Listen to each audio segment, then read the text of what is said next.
প্রিয় দর্শকরা, welcome to my হ্যাঁ বিউটি টিপস। নমস্কার বন্ধুরা, আজ একটি তোমাদের জন্য নিউ টিপস নিয়ে চলে এলাম। আমার দিদি চুলে মানে এতটুকু চুল, তাই জন্য এখানে সেটিং করছে।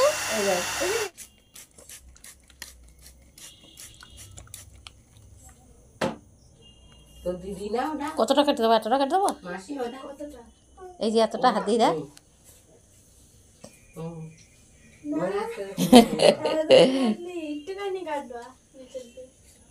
একটুখানি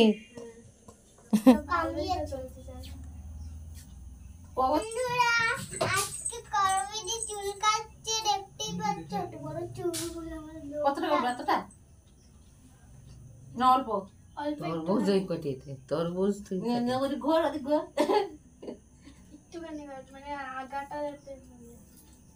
কাটিস না তো, চুল কাটলে আরো বাড়বে বেশি। চুল কাটলে আগা একদম ভারী হবে, কি সুন্দর।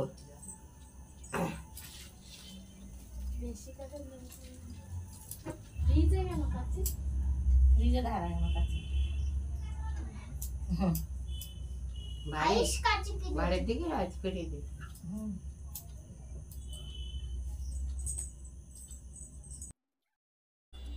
বন্ধুরা, হেয়ার দিদির চুল আগে অনেকবার মাসুম কাট, বিভিন্ন কাট তোমাদেরকে দেখিয়েছি। এবার ও কাটবে না বলছে, লং করবে। তাও আগে একবার কেটেছি ওর মায়ের কথা অনুযায়ী। এবার আমাদের বাড়ি এসছে, ও কাটবে না, দেখলে তো সামান্য কাটার কথা বলেছে। তাও আমি দেখো চুলটা যেহেতু অনেকটা রাফ, কাটতে কাটতে অনেকটাই কেটে দিলাম। মাথা কাট, উঁচু নিচু করিস না, তাহলে চুলটাও ভালো হয়ে যাবে আর তাহলে নেড়াও হয়ে যাবে, ছোট হয়ে যাবে। তাহলে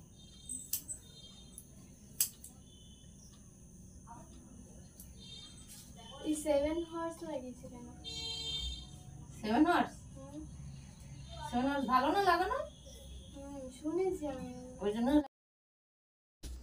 বন্ধুরা, একটা কথা, বাচ্চারা চুল কাটতে চায় না ফার্স্ট টাইম যখন হেয়ার লং করে, কিন্তু তাদের চুল কিন্তু অবশ্যই কাটা উচিত, নয় ফেটে যায়। ওরা চুল দেখো ছেড়ে ছেড়ে ঘুমায়, যার জন্য চুলটা ফেটে যায়, রাফ হয়ে যায়, আর এই চুল বাড়ে না।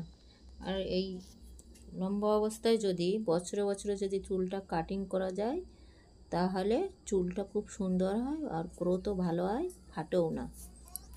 এটা কি হবে দেখে। বন্ধুরা, মা এবার দিদির চুলটাকে সেটিং করবে। দেখো আমি এবার দেখা যাচ্ছে।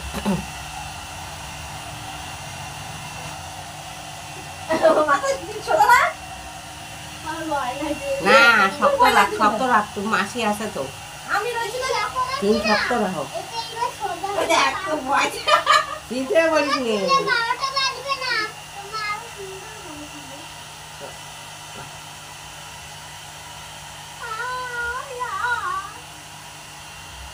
ভেতরের দিকে চলে গেছে, দেখেছো?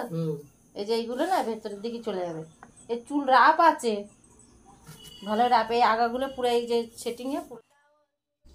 আজ এখানেই কাজ কমপ্লিট। আবার দেখাবে নতুন ভিডিও নিয়ে। টাটা।